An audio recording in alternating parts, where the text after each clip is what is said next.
the kids love that. Alright guys, welcome back to Compass Kids. Guess what? We have 2 more plagues to talk about and they're getting even more gross. So, remember we've talked about 4 plagues already. We've talked about the Nile River turning to blood. We've talked about flies. We've talked about gnats. And we've talked about frogs. And I didn't get them in the right order, but that's okay. That's the 4 we've talked about. So today we're going to go to Exodus chapter 9. And we're actually going to talk about 2 plagues. We're going to read from verse 1 to verse 12. And like always, I'm reading it out of the Message Bible just because it's easier for you guys to understand. So here we go. Exodus chapter 9, start with verse 1. And the first plague is going to be about animals and their death. And then we're going to talk about boils. B-O-I-L-S. I'll explain them in a minute. But here we go. God said to Moses, "Go to Pharaoh and tell him, God, the God of the Hebrews, says, release my people so they can worship me.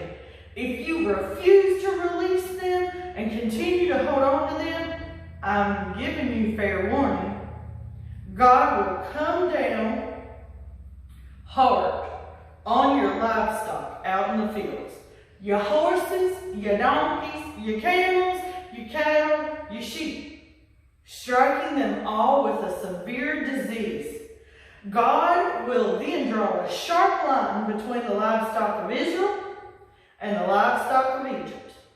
Not one animal that belongs to the Israelites will die." Then God set the time. Tomorrow, God will do this thing.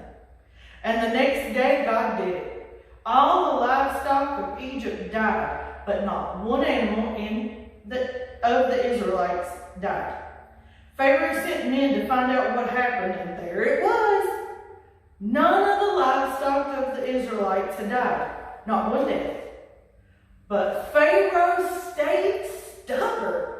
He wouldn't release the people. That is a stubborn man. And if he was my Pharaoh, I would not be happy with him. If you were a farmer and lost all that livestock, no sir, would not be happy. But guess what? He stayed stubborn, and God sent the next plague, boils. God said to Moses and Aaron, and this is in verse 8, "Take fistfuls of soot from a furnace, and have Moses throw it into the air before Pharaoh's eyes.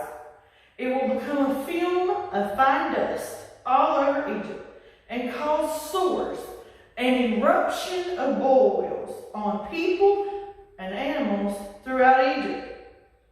So they took soot from a furnace, stood in front of Pharaoh, and threw it up into the air.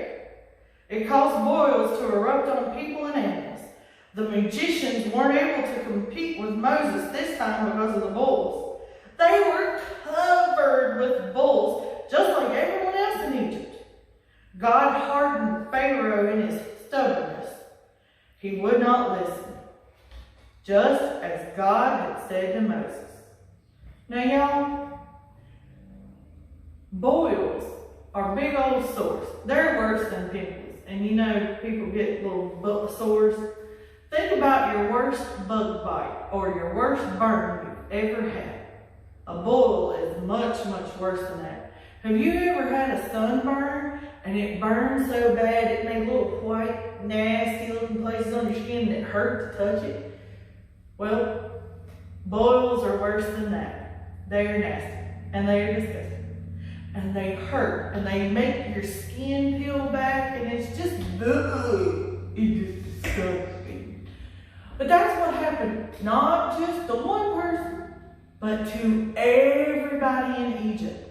And it was so bad, it wasn't just one bump here, one bump there, because you might could tolerate that. It was all over, from their head to their toesies. That would be so painful and so uncomfortable. But you know what the Bible told us?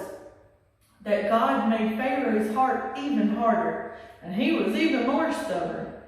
And just because that happened, He didn't let God's people go. Now that's 6 plagues that God has brought already on the Egyptian people. And Pharaoh is being just as stubborn as he was on the first one.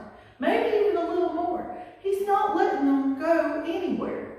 He's not letting the Israelites go. So guess what? That was 6. We have 7, 8, 9, 10. We have 4 more left to go. Next week, we're going to talk about hail. H-A-I-L. Those big old icy balls that fall from the sky. That's what we're going to talk about next week, because that's the next plague. But, you guys, I'll see you in just a little bit at 11 o'clock in service.